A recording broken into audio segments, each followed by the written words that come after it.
Hello, everyone. Welcome to the Lincoln Home National Historic Site. My name is Jorge Hernandez. I'm a park ranger here at Lincoln Home, and I want to welcome everyone to this special virtual event where we're going to celebrate archaeology. Throughout this event, we're going to have special guests to discuss what archaeology is, what archaeologists do, and what sort of archaeological excavations have been done, not only here at Lincoln Home, but in many sites in Springfield, Illinois.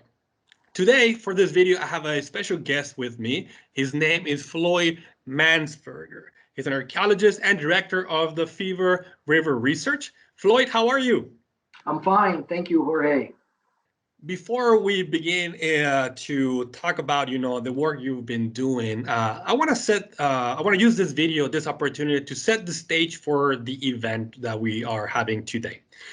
So my first question to you, Floyd, is what is archaeology, and tell us what archaeologists do. Well, archaeology is pretty much the study of the past, and we approach the past in a very unique way. We use garbage, material culture remains, things that folks have thrown away to study the past. By looking at the material remains of those individuals, we hope to understand how individuals have adapted to the environment they live in and interact with their fellow human beings around them. So thank you for that definition. It's setting the stage for our event. Now, let's get to know you as the archaeologist. So how did you get involved in the field of archaeology, and why? It goes back to high school days, I guess. I was always interested in history and had an eighth grade teacher that liked to go out and walk fields looking for arrowheads. And I just got participating with her on various days after school and just got interested in history and thought I'd pursue that. And the whole idea of archaeology was of interest, and ended up at the University of Illinois, studied anthropology. Archaeology is a subdiscipline of anthropology, and ended up going to the Illinois State University with an interest in history, and combined my master's in history from Illinois State with my anthropology degree from University of Illinois. And now I'm very interested in the study of historic archaeology. I prefer to do the archaeology of the more recent past. So then that would be that's the specialty you like to concentrate then in the historical of archaeology. Now, I like that you may bring that historical archaeology. How can archaeology help us understand the history of people and places? Archaeology, historic archaeology, we do almost like a slice of life kind of approach to the past. So we look at a wide range of artifact types, like the faunal remains. What does it tell us of the bones that we find? What's it tell us about diet? Ceramics and glassware that you find, what does that tell us about the status of the individuals and how well they are or are not living? So we try to use a wide range of artifact types to get at individuals and how they're coping with everyday life. You get these diverse data sets. You get the historical record, the built environment, the landscape, maybe telling you one thing about what happened in the past, the Lincoln home versus the written record of what the Lincoln family did. But then you get the archaeology that may have a whole different outlook and perception of what also. So you try to take all those different data sets and meld them into an interpretation of what transpired. Yeah, and then I imagine now you have all this data. Now, maybe the most difficult part is let's try to make sense of everything now. How does it fit in this narrative that we are trying to tell? I got a little story about just that. When we were doing the archaeology of the Lincoln home in 1985, leading up to the restoration of the Lincoln home, the historical records a little bit, but the architectural research that had been done on the house at the time suggested that the house had originally a footprint that was one way, and then we were doing the archaeology that showed the footprint was slightly different. It has to do with the rear kitchen wing, whether it's a T or L-shaped footprint in the back. And based on that discussion, we got looking a little closer with the data that we had, and we sort of were both right. Originally, it was a T-shaped footprint that the back wing had been physically cut off and removed and slid over, and that's what the architect was seeing, and versus what we were seeing. We were seeing the house in two different time periods. So by putting both sets of information together, we got a more holistic interpretation of how the house had changed through the years. Oh, that's wonderful, because one of the things that we talk about here at the Lincoln Home is the house change over time, and it parallels Lincoln's growth as a professional lawyer, later on politician. As I was reading, some of the work you've done in the Fever River research. I noticed that your resume is extensive. So I'm just wondering if you can tell us a little bit about in what kind of archaeological investigations have you been involved? Beginning in the 1970s, there was a series of laws tied in with environmental impact statements that required developers to look at not only the natural environment that they were disturbing, but also the cultural environment, the archaeology. So a new discipline of archaeology developed that's known as cultural resource management.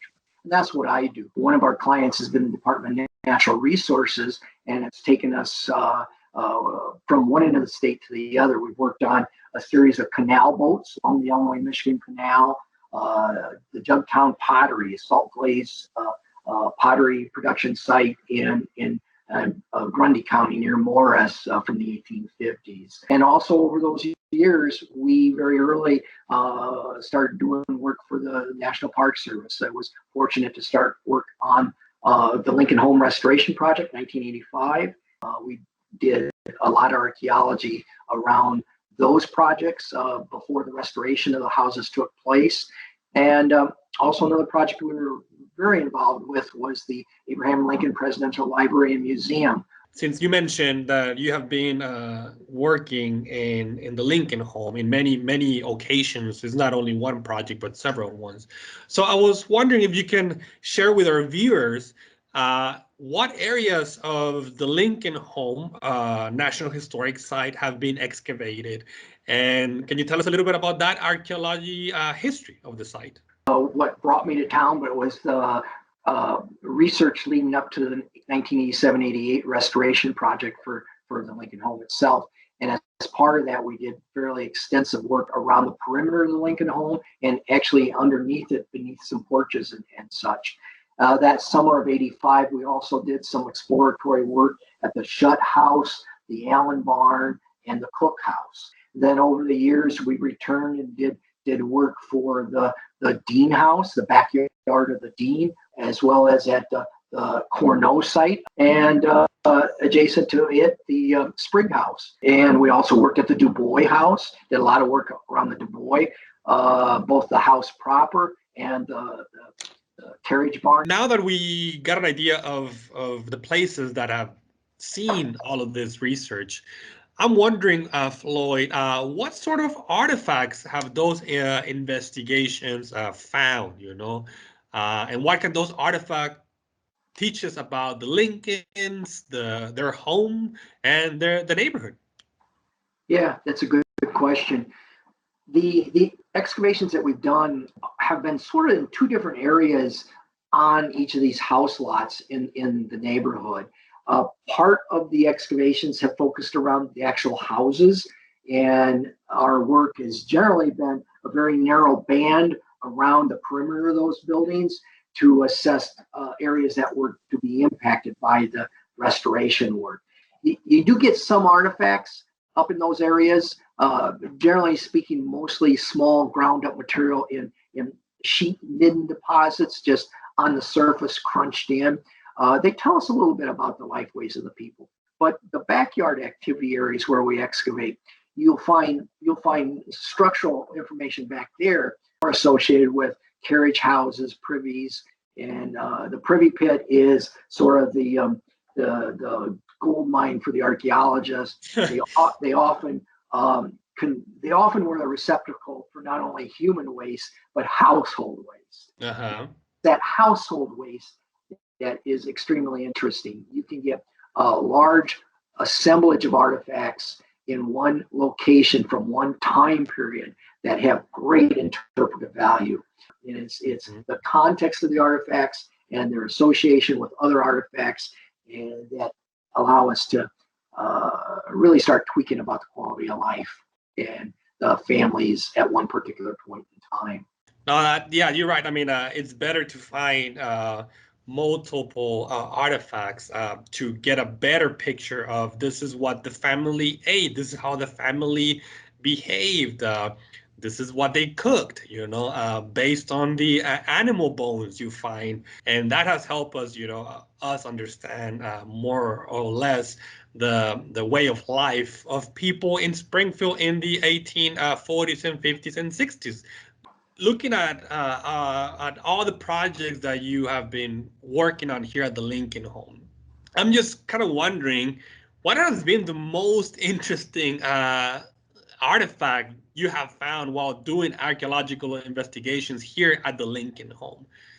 To me, there really is no one artifact. We look at the broader picture sometimes. And now, having said that, when you look at the neighborhood, and the things that are most memorable to me was what we had discussed earlier, that banter, that discussion between an architect in 1985 who thought the house had developed one way, and the archaeological evidence we had with a series of foundations. But what our work had showed and what the architect had shown, and how that had led to a better interpretation of the Lincoln Home. The architect didn't think that we were just wrong. He was right. Reality was we were both right, and it just helped us understand the story better.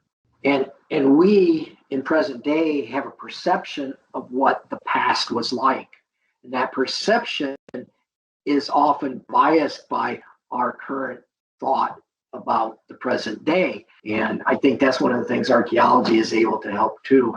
One of the things, for example, is the diversity of the neighborhood. It wasn't a uniform, homogeneous neighborhood. There was a great variety of classes of people, ethnic diversity, as well as something that you don't see in the neighborhood right now, but tradesmen and their workshops in the backyards. So you alluded to this, Floyd, and I wanted to circle back into what do you think is the biggest contributions of archaeological investigations in understanding the history of Lincoln Springfield? I think one of the more valuable things is the it has allowed us to look at the diversity of the community that was there, that it's not this homogeneous community of Abe Lincolns running around, that it was very diverse, a wide range of ethnic groups, a variety of economic classes of individuals, and a variety of tradesmen, but that it was diverse, and that these individuals were often living side by side, but it is a very different place than what we often envision an early community to be like. That's a great point. Before I let you go, though, I'm pretty sure we have a few of our viewers who might be interested in pursuing this career, as an archaeologist. So my last question to you is, what words of advice would you give those watching this event who are interested in pursuing a career in archaeology? The academic profession of archaeology is one that you have to really want to be in that educational field. So you have to ask yourself that, academics or more of a cultural resource management approach and or museum approach. Mm-hmm. But once you do that, you just got to be content to follow your own, your own path, I guess, that do what's in your heart and pursue with it as you can and take it where it takes you. Now, those are really wonderful words, and we hope that maybe some of your viewers, continue or get this interest in pursuing a career in archaeology. Once again, Floyd, thank you so much for joining us in this virtual archaeology day. We hope everyone that watched this video that enjoyed it, and stay tuned because there's more to come throughout the day. Once again, Floyd, thank you so much. And for those of you watching, stick around for more videos. Thank you.